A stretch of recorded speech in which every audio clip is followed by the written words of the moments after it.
Hey guys, what is up? AwesomeTheSauce here. Hope you guys are having a great day, and today we're going to be talking about the new raid pets in Wizard101. I'm really excited to make this video because honestly, a lot of y'all have been asking me to talk about raids, what you get from them, why you should be interested in them.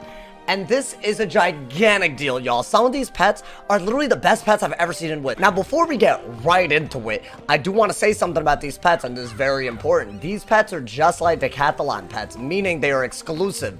What that means, right? Unlike the pet that I have right now, right? Let's say that I were to hatch out this raincore with someone. They would have a small chance to a big chance, depending on the pet that they hatch me with, of getting a raincore back. But these raid pets, unless you yourself have the raid pet, you don't have a chance of getting the pet back. So you can't actually rely on other people to do the raids and then they hatch with you. Like, you actually have to be a part of at least a somewhat successful raid and get this pet, and then you can hatch it out and all of that. So this is actually a very hard pet to get, and there's a reason for it. These pets are really cool. All the schools got one, so let's go through all of them. They're really cool. Let's start with Storm because I'm on the Storm. Now, the Storm one is called the Stormy Null Dragon, and yes, this is not a prank. That Storm Elf card, there are 3 copies of it. Now, honestly, this isn't actually even the biggest upgrade compared to some of these other pets, because the Electric Elf pet right now, from doing Beast Moon or just from hatching with somebody, it does give 2 Storm Elf cards. But again, 3, it starts getting to the territory where 1, this card actually does quite a bit, and 2, running such a big deck to outlast certain schools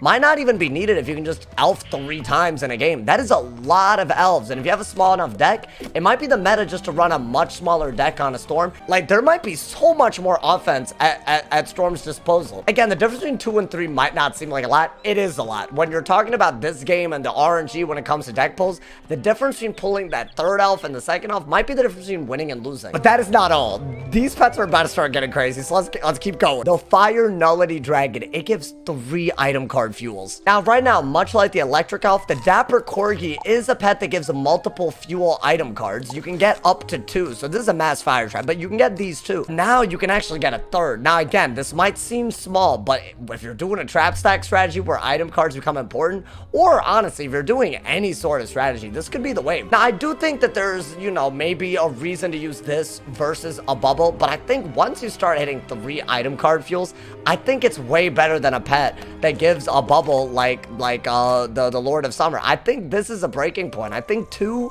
is a little iffy, but 3 item cards, like, you're just gonna go crazy. The Frigid Null Dragon gives 3 cards, and it's a completely new card that we've never seen before. Now, this is called Frost Giant Jail. Now, again, this is so powerful that I find it hard to believe. I'm not even gonna lie to you, but this is based on what's in the game right now. So this is right now possible to get. This card does 715 for 7 pips AoE, which means if you minion against a goddamn ice, you could be in for a lot of trouble. I really like what they're doing with these item cards, just doing more damage, because right now, Frost Giant without Solar Surge, it is absolutely awful, right? I mean, it would do like 760 if you could enchant it, but you can't. Not in PvP anyways.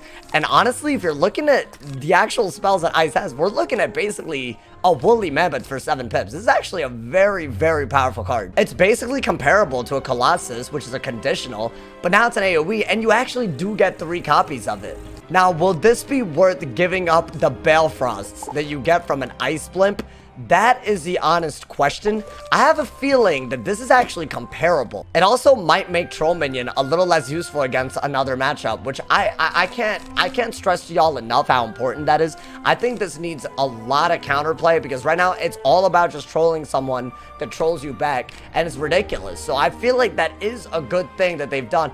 Very powerful card, extremely good in PvE, but I also think is extremely a high damage for Ice, and that might be all you need as an Ice sometimes. Now, Balance's pet from the raid is called the Steady Null Dragon. It gives 3 new cards we've never seen before, except, I would say, in Test Realm, which is it was part of the Alhazard gear, but they took it out. But now they've re-added it, and it gives also minion killers, but they're very different minion killers. So Alhazard Storm is a 4-pip spell that does 315 damage, but it could do any sort of spirit deck. damage. Now again, against Troll, this might be really good. If it hits the myth one with like a myth bubble out, you could actually really start punishing these trolls. Now, I actually don't believe that this is like a crazy card to have. I will say this though, I don't actually think the balance has any good pets right now that are like that fit the meta. I feel like anything that gives this much utility is by default the best balance pet. So definitely worth it. Nothing too crazy like the Frost Giant, but I still could see myself using it, especially if minions get better and better.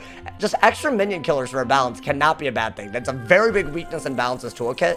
3 copies is kind of a huge deal, actually. Now, this is actually a very strong contender for what I believe is actually the best pet out of the lot. This is a Death Dragon. This one gives 3 Dark Pact item cards. The only comparable pet right now is the Death Dactyl. It gives 1.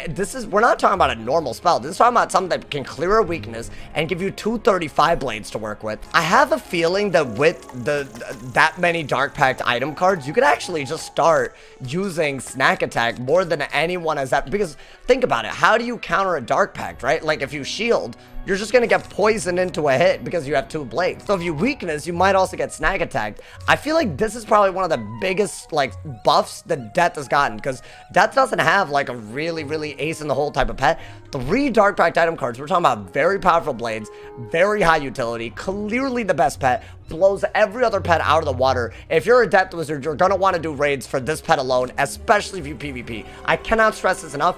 Extremely hype Death pet. Now the lively life dragon, the lively void dragon, whatever it's called, basically. This one gives Leaf Storm. It gives 3 Leaf Storms, which I think is honestly not bad. I think the most like, famous pet for this is this pet right here, the Kookaburra. And guys, Leaf Storm is not a bad spell at all. It's basically a free ratatata. You feel me? It's a free ratatata. And for people like me that do not have ratatata, I don't have it. You feel me, bro? I have TCs of it, but I don't have the actual spell. For people like me, this could be actually a really nice thing to have. Now, the real question is, do you want it over the life fuels that you currently have from a Fern Lumi? And I would say it depends on your playstyle. If you are like me and you use a lot of hunting worms where traps just aren't as good, you might actually benefit quite a bit from having Leaf Storm. Again, 3 minion killers that do that much damage is not a small thing at all. We're talking about a spell that can literally do more than Luminous and kill a minion, right? So this could be the perfect counter to a minion if you're struggling against them. It could be also just a good hit. Like, that's the thing. You could just be a really good hit for 4 pips. Now, I would show y'all the myth one, but it just gives 3 mythic fuels, which there's already a pet in the game, the Maple Boost, that gives it. So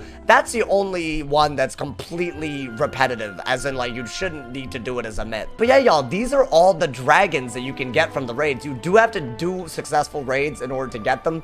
Very hard challenge, but honestly, some of these pets are extremely worth it. Depending on your strategy, this could be literally the difference between winning and losing, and I really recommend getting into raids for these alone. I will be making a video on the decks, the wands, and the other gear from the raids. Don't worry, I'm trying to compile as much data as I can on this, so I want to give y'all a dope-ass video. Drop a sub if you want to see that. Turn on Nullity so you don't miss a video. As always, tell me what you guys think in the comments below, and if somebody has not told you're awesome today, they doing something wrong. So stay awesome, y'all. I'll see y'all soon, and yeah.